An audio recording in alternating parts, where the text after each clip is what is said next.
from Loitering in Wonderland Studios.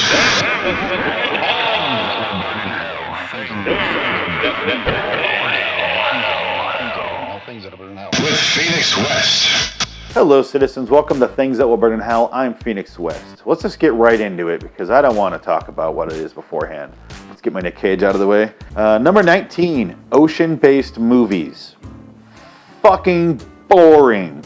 I'm not talking about the Clooney Soderbergh movies about the casinos, which are mildly interesting. I'm talking about the movies set in bodies of water known as the oceans. There is no action in an ocean movie. There's only 3 damn ways to die.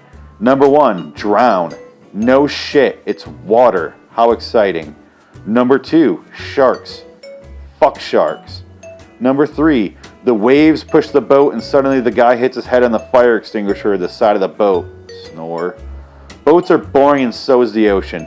So there's a big shark terrorizing the beach community. Know what you can do in that case? Stay the fuck off the beaches. Case closed. The shark gets to terrorize nothing and nobody dies. It's the shark's ocean, not yours. That's like me going into your home and having you attack me, but then I kill you because you're the threat. The other premise for ocean movies is a fishing expedition or a rescue mission. The boat capsizes and everyone dies. Thank you, movie, for depressing the shit out of me. The ocean is a big, mean bitch and should be left alone. We will never tame it, so quit trying to sail it. The only thing I watch about the ocean is if E does a true Hollywood story, The Ocean, and exposes all its dirty secrets. I want to know who the ocean is fucking and what drugs it's been using to make it so pissed off all the time. The list of the ocean's victims is very lengthy and should provide for a great episode. Ocean movies that suck. Jaws 1 through 4. Poseidon Adventure. All versions. Deep Blue Sea. Except when Sammy Jackson dies by death number 2 in the list previously. The Abyss. Perfect Storm. Who is trying to perfect storms anyway? Yeah, that storm killed people and destroyed things perfectly. Ghost Ship. Truly a reason to commit suicide over. Lake Placid. Not an ocean movie, but the same principle. Replace shark with alligator and you have Jaws in a lake. Titanic. 3.5 hours of boat action. Speed 2, aka the biggest sequel mistake ever. Pirates of the Caribbean 1, 2, and 3, 4, 5, whatever the hell they're on now. Waterworld, Kevin Costner. Enough said. Cutthroat Island, the biggest flop of all time. Open Water, literally an hour and a half of 2 people floating, then dying. Whoa, fucking exciting. And somehow spawns sequels. Don't see movies set in oceans unless you want a cheap sleeping pill. The ocean is one big wet bitch. Simple as that. Let me just say, I have 2 real fears. I often talk about my hypothetical fears, like chaos, like riots, things like that, just civil distress, people looting and shit. That's a real fear of mine. That's a more real base. Irrational fears, though, spiders, the ocean. That's it. Just those 2 things scare the shit out of me. And you can't go anywhere on Earth without getting away from those 2 fucking things. So good luck with that. I'm fucked. Anyway, the ocean I fucking hate. I don't understand it. I don't know why people want to go on it. I don't know why they try to sail on it. Other than going in there for delicious, delicious seafood, I don't understand why we even go fucking near it. I don't really hate the movie Jaws. I don't love it as much as everyone else does. I find it okay. It's fine. This is one of those movies it's not for me. Okay, fine, moving on. I just don't get it. So you go where the sharks live, and then you're surprised that the sharks are like, dude, get the fuck out of here.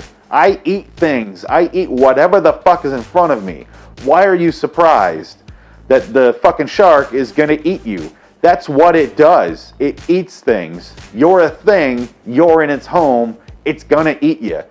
Don't be fucking surprised when it does. Can we stop giving people screen time when they survive a shark attack? Oh my god, he survived a shark attack. Yeah, because he was in the fucking ocean. That's why he got attacked by a shark. The shark did, if a shark ever sneaks into a guy's house in the middle of the night and eats his whole fucking family and they survive, I would be like, holy shit, that's great. That's great that the family survived. That's great. I can say for certainty that is never going to happen. A shark will never sneak into your house. It will never eat you. It only happens when you go into the goddamn water, when you go into the fucking ocean. Because you know why? That's where they are. That's where the sharks are. I don't care if you go into the ocean and get eaten by a shark. I don't care if you're driving your car 140, lose control, and spin into a fucking wall and blow up. I don't care. It's not surprising because that's what's supposed to happen.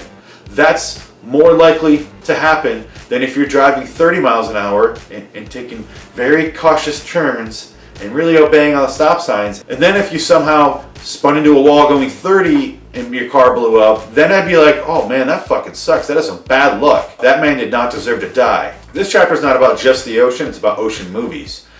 I don't care when they're out there. I just don't care. There's nowhere for them to go and run. It's all cloistered. It's all stuck there. I feel the same thing about submarine movies. I feel the same thing about large freight ships. I don't care. I feel the same thing about fucking sailboats. Don't fucking care. The only time I ever really cared is on Castaway because he wasn't on the ocean in the first place. He's trying to fly over the fucking thing. So when he crashed and he sailed back to wherever the fuck he came from, I actually cared because he wasn't trying to be in the ocean. He had to go through the ocean to get back to where he wanted to go.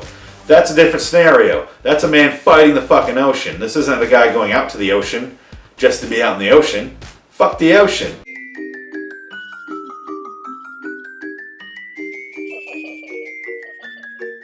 The Wi-Fi signal's terrible in the middle of the ocean, but if you can, head on over to LIW Studios.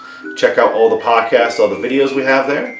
Subscribe to Loitering in Wonderland on YouTube. I would appreciate that. That's always fun. We need a good follower too. Tell all your sea buddies, all your seamen. And let's get plenty of seamen all over that LIWstudios.com. It's already covered it, if you know what I mean. It's pretty sexy videos on there. So until next time, and in the meantime, I'll see you in the middle of the ocean, which to me is hell.